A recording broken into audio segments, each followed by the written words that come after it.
नमस्कार दोस्तों। आज हम क्लास 10th का सेकंड चैप्टर शुरू करेंगे, एसिड एंड बेस। तो इस चैप्टर में सबसे पहले हम एसिड एंड बेस की फंडामेंटल प्रॉपर्टीज़ के बारे में डिस्कस करेंगे। तो सबसे पहले हम एसिड की फंडामेंटल प्रॉपर्टीज़ के बारे में डिस्कस करेंगे। तो हम सबसे पहले सिंपल प्रॉपर्टीज़ देखेंगे एसिड की। इसमें हमने 4 पॉइंट में इसको बांटा है। सबसे पहला जो पॉइंट है वो है टेस्ट, सेकंड पॉइंट है लिटमस टेस्ट, थर्ड पॉइंट है कि एसिड कौन से आयन फॉर्मेशन करते हैं, फोर्थ पॉइंट है कि एसिड का मेटल पर क्या इफेक्ट होता है। तो ये 4 पॉइंट आ गए एसिड की प्रॉपर्टीज़ में। एक एक करके हम इन पॉइंट्स को रीड करते हैं। सबसे पहला पॉइंट है कि एसिड हैं वो टेस्ट में कैसे होते हैं। तो दीज आर सोर इन टेस्ट, यानी कि जो एसिड हैं वो टेस्ट में खट्टे होते हैं। जैसे इसमें एग्जांपल आ जाएगा, लेमन आ जाएगा और टोमेटो आ जाएगा। इसको जब हम टेस्ट करते हैं तो ये टेस्ट में कैसे होंगे, खट्टे होंगे। सेकेंड जो प्रॉपर्टीज़ है एसिड की वो है लिटमस टेस्ट। लिटमस टेस्ट यानी कि एसिड हैं वो कैसा लिटमस टेस्ट देते हैं। तो they turn blue litmus to red, यानी कि जो एसिड है वो ब्लू लिटमस को रेड में कन्वर्ट कर देते हैं। जैसे मेरे पास यहाँ पर एक ब्लू लिटमस है और मैंने यहाँ पर एक सर्कल कर रखा है। सर्कल इसलिए कर रखा है क्योंकि मैंने इतने से पार्ट को ही एसिड में डिप किया है, यानी इतने से पार्ट को ही मैंने एसिड में डुबोया है ताकि मैं पता कर पाऊँ कि कलर कैसे चेंज हो रहा है। तो मैंने इतने से पार्ट को एसिड में डुबोया, तो मतलब कांटेक्ट विथ एसिड जो सर्कल वाला पोर्शन है। अब आगे देखो, ये जो सर्कल वाला पोर्शन है वो किस में कन्वर्ट हो गया, रेड में कन्वर्ट हो गया। रेड में कन्वर्ट हो गया। इसका मतलब आप देख सकते हो कि इसने ब्लू लिटमस को किस में कन्वर्ट कर दिया, रेड में कन्वर्ट कर दिया। यानी कि जो एसिड हैं वो लिटमस टेस्ट में कैसे देते हैं, वो ब्लू लिटमस को रेड में कन्वर्ट कर देते हैं। तो ये सेकंड पॉइंट भी हमें समझ आ गया। थर्ड जो पॉइंट है वो है आयन फॉर्मेशन, कि एसिड हैं वो कौन से आयन फॉर्म करते हैं। तो इसको समझने के लिए हम यहाँ पर एक बीकर लेते हैं। इसके अंदर हमने क्या डाला, H2 है, ये है H2O। अब इसके अंदर हमने डाला एसिड। इसके अंदर हमने क्या डाला, एसिड डाला। तो जो एसिड है वो इस वाटर के अंदर कौन से आयन रिलीज कर देता है, H plus ion, H plus ion release कर देगा। तो जो एसिड है वो इस वाटर के अंदर H प्लस आयन रिलीज कर देता है। यानी कि ये मेरे पास एक बीकर था, इसके अंदर मैंने पानी डाल दिया। पानी के अंदर मैंने क्या डाला, एसिड डाला। अब एसिड को जब मैंने H2 के अंदर डाला, पानी के अंदर डाला, तो ये एसिड है वो H प्लस आयन रिलीज कर देता है। और ये H प्लस आयन ही रिस्पॉन्सिबल होता है किसी भी सब्सटेंस को एसिडिक बनाने के लिए। यानी जो H प्लस आयन है वो ही रिस्पॉन्सिबल होता है कि कोई सब्सटेंस एसिडिक है या नहीं। तो यहाँ पर हम एक बार रीड कर लेते हैं कि ion formation, they give hydrogen plus ion in water. यानी कि वाटर के अंदर ये कौन से आयन देते हैं, हाइड्रोजन प्लस, कौन, एसिड। एसिड है वो वाटर के अंदर कौन से आयन देते हैं, हाइड्रोजन प्लस आयन।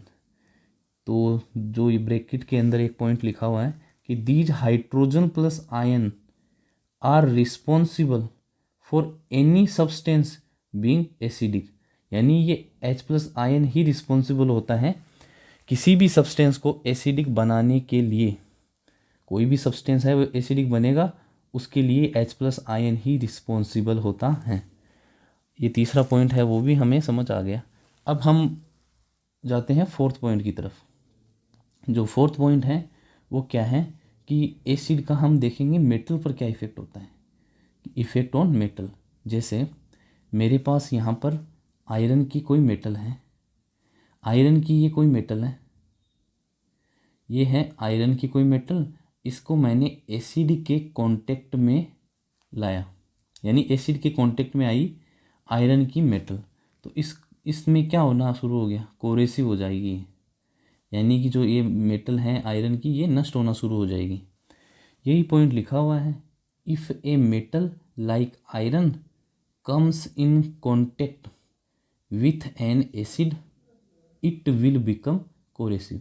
जैसे आयरन की मेटल है कोई, ये एसिड के कांटेक्ट में आई तो ये कैसा होनी शुरू हो जाएगी, कोरेसिव होना शुरू हो जाएगी, यानी नष्ट होना शुरू हो जाएगी। नेक्स्ट पॉइंट हम एग्जाम्पल देखते हैं कि एसिड के एग्जाम्पल क्या क्या हैं। तो हमने यहाँ पर पिछली स्लाइड में 4 पॉइंट पढ़े, सिंपल प्रॉपर्टीज़ पढ़ रहे थे हम एसिड की। सबसे पहले पढ़ा हमने टेस्ट, सेकंड पढ़ा हमने लिटमस टेस्ट,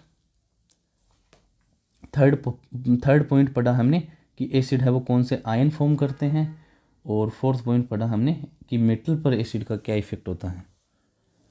अब हम एग्जाम्पल देख रहे हैं एसिड के कि एसिड के एग्जाम्पल क्या क्या होते हैं। तो एसिड हैं वो 2 टाइप के हैं, एक तो स्ट्रॉन्ग एसिड, एक वीक एसिड। स्ट्रॉन्ग एसिड में एग्जाम्पल आ जाएगा हाइड्रोक्लोरिक एसिड और सल्फ्यूरिक एसिड। जो हाइड्रोक्लोरिक एसिड है वो जो टॉयलेट को साफ़ करने वाला जो हार्पिक होता है उसमें हाइड्रोक्लोरिक एसिड होता है। तो स्ट्रॉन्ग एसिड के एग्जाम्पल आ जाएंगे हाइड्रोक्लोरिक एसिड और सल्फ्यूरिक एसिड। वीक एसिड के एग्जाम्पल आ जाएंगे acetic acid, oxalic acid, citric acid. Citric जो एसिड है वो लेमन में पाया जाता है, फाउंड इन लेमन, इसलिए लेमन को हम सिट्रस फ्रूट भी कहते हैं। नेक्स्ट पॉइंट है, हम देखेंगे कि कंसंट्रेशन ऑफ एसिड, यानी कि हमारे पास यहाँ पर 2 बीकर दे रखे हैं। तो हम नेक्स्ट पॉइंट में पढ़ेंगे, ये हमारे पास 2 बीकर दे रखे हैं, यहाँ पर 2 बीकर, इसमें यहाँ पर है कंसंट्रेटेड एसिड और डाइल्यूटेड एसिड। ये 2 टर्म है, इसका मतलब समझते हैं। कंसंट्रेटेड एसिड का मतलब होता है an acid with a very low quantity of water, यानी वाटर की क्वांटिटी होगी low and high quantity of acid, यानी एसिड की क्वांटिटी होगी high. It is a very strong, ये बहुत ही स्ट्रॉन्ग एसिड होगा। जैसे इस बीकर के अंदर एसिड की जो अमाउंट है वो होगी ज़्यादा, एरो ऊपर की तरफ है, इसका मतलब एसिड की अमाउंट होगी ज़्यादा। नीचे की तरफ एरो का मतलब है कि H2 की जो अमाउंट है, यानी पानी की जो अमाउंट है वो होगी कम, वाटर की अमाउंट होगी कम। तो ऐसे सॉल्यूशन को हम कंसंट्रेटेड एसिड कहते हैं। कंसंट्रेटेड एसिड में क्या होगा, एसिड ज़्यादा होगा और H2 कम होगा। अब हमने इस सॉल्यूशन के अंदर H2 का एडिशन ज़्यादा कर दिया, मतलब हमने पानी यानी वाटर का एडिशन करते गए और इसको हमने किस में कन्वर्ट कर दिया, डाइल्यूट में कन्वर्ट कर दिया।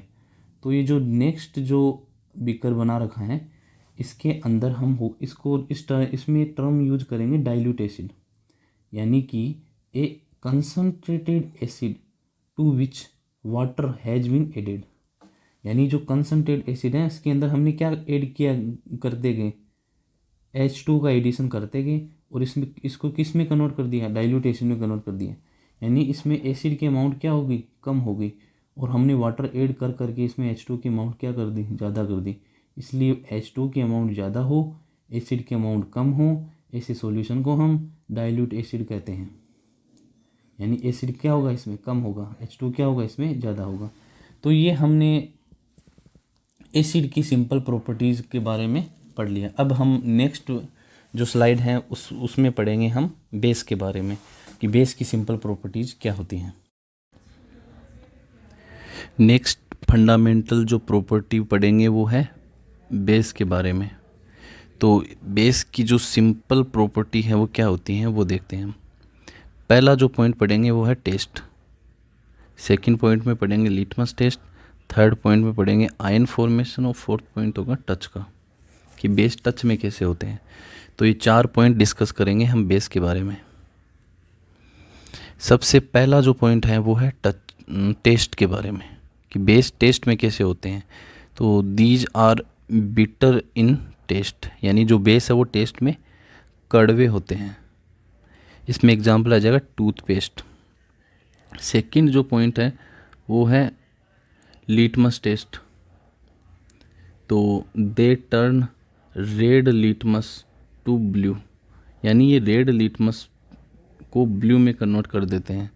जैसे ये लिटमस पेपर है, इसका इतना पार्ट बेस के कांटेक्ट में आया इतना पार्ट बेस के कांटेक्ट में आया तो ये किस में कन्वर्ट हो गया, ब्लू में, यानी कि रेड लिटमस को किस में कन्वर्ट कर दिया, ब्लू में, जब हम बेस के कांटेक्ट में कराते हैं तब। तो सर्कल वाला पोर्शन ब्लू में कन्वर्ट हो गया। तो ये लाइन यही लिखी हुई है कि रेड लिटमस को ब्लू में कन्वर्ट कर देता है जब बेस के कांटेक्ट में आता है। थर्ड पॉइंट है आयन फॉर्मेशन का, कि बेस है वो कौन से आयन रिलीज करते हैं।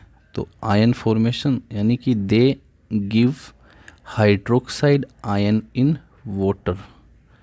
जैसे ये कोई कंटेनर है, इसके अंदर हमने फिल कर दिया H2O, तो ये हमने H2O फिल कर दिया।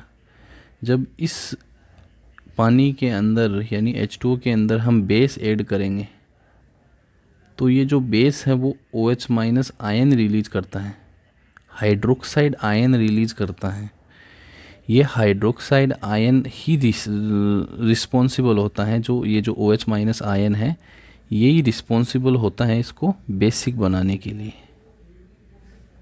तो यही लिखा हुआ है कि ये they give hydroxide ion in water.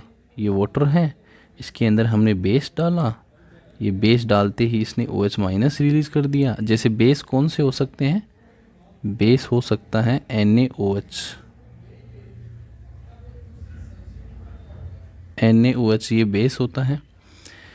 तो इसको डालते ही इसने क्या कर दिया, OH माइनस आयन रिलीज कर दिया और यही रिस्पॉन्सिबल होता है। तो ये लिखा हुआ है कि these hydroxide ion are responsible for any substance being basic, कि ये हाइड्रोक्साइड आयन ही रिस्पॉन्सिबल होता है इसको बेसिक बनाने के लिए। जो फोर्थ पॉइंट है वो है टच का, कि जो बेस है उसको टच करने पर ये होता है सोपी इन टच, यानी कि साबुन जैसा फील होता है टच करने पर, यानी स्लिपरी स्लिपरी फील होता है। इसका एग्जाम्पल आ जाएगा बाथिंग सोप, टूथपेस्ट और वॉशिंग पाउडर। ये एग्जाम्पल याद कर लेना। नेक्स्ट है एग्जाम्पल देखते हैं बेस की। जो बेस है वो दो टाइप के होते हैं, एक होता है स्ट्रॉन्ग बेस, एक होता है वीक बेस। तो हम एग्जाम्पल देखते हैं स्ट्रॉन्ग बेस के। स्ट्रॉन्ग बेस के एग्जाम्पल हो जाएगा NaOH, जिसको मैं बोलता हूँ सोडियम हाइड्रोक्साइड, KOH जिसको बोलता हूँ पोटेशियम हाइड्रोक्साइड, CaOH का होल ट्वाइस इसको बोलते हैं कैल्शियम हाइड्रोक्साइड। तो आप देखो सब में हाइड्रोक्साइड तो कॉमन है, इसका मतलब OH तो सब में कॉमन है, OH सब में कॉमन है तो इसलिए हाइड्रोक्साइड लगा दिया, है ना, हाइड्रोक्साइड आ गया, इसमें भी हाइड्रोक्साइड, इसमें भी हाइड्रोक्साइड, क्योंकि सब में OH कॉमन है। यहाँ पर देखो सोडियम है तो इसलिए सोडियम लगा दिया, सोडियम हाइड्रोक्साइड। यहाँ पर पोटेशियम है तो लगा दिया पोटेशियम हाइड्रोक्साइड। यहाँ पर कैल्शियम आ गया तो इसको लगा दिया कैल्शियम हाइड्रोक्साइड। तो ये एग्जाम्पल आ जाएंगे वीक बेस के, स्ट्रॉन्ग बेस के। ये स्ट्रॉन्ग बेस के एग्जाम्पल हो गए। वीक बेस के जो एग्जाम्पल हैं वो है NH4OH। तो इसमें OH आ रहा है, इसका मतलब हाइड्रोक्साइड तो इसमें भी होगा। अब NH4 है तो अमोनियम लग गया, तो अमोनियम हाइड्रोक्साइड NH4OH का नाम हो गया। तो ये हमने स्ट्रॉन्ग बेस और वीक बेस के बारे में पढ़ लिया। नेक्स्ट पॉइंट है कि जो बेस है इसको हम एल्केलाइन भी बोल देते हैं। तो base are also called alkaline. तो जहाँ पर एल्केलाइन नाम लिखा जाए इसका मतलब वो बेस के ही करेक्टर होंगे। तो यहाँ पर नेक्स्ट पॉइंट क्या लिखा हुआ है, notice the OH in all base formulas as they release hydroxide ion in water.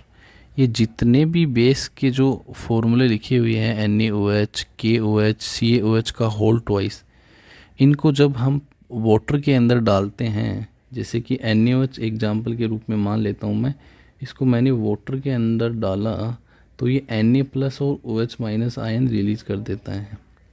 तो ये OH माइनस आयन ही रिस्पॉन्सिबल होता है इसको बेसिक बनाने के लिए, इसके बेसिक नेचर के लिए OH माइनस आयन ही रिस्पॉन्सिबल होता है। तो ये हमने आज डिस्कस कर लिया पार्ट फर्स्ट। तो आज हमने क्या डिस्कस किया, पार्ट फर्स्ट डिस्कस किया इस वीडियो में, बेसिक प्रॉपर्टी पढ़ी एसिड की, बेसिक प्रॉपर्टी डिस्कस किया बेस की। तो ये हमारी पहला पार्ट हमने डिस्कस कर लिया। नेक्स्ट पार्ट सेकंड है, वो आप प्लेलिस्ट में चेक करना, और वीडियो अच्छा लगे तो आप चैनल को सब्सक्राइब भी कर लेना।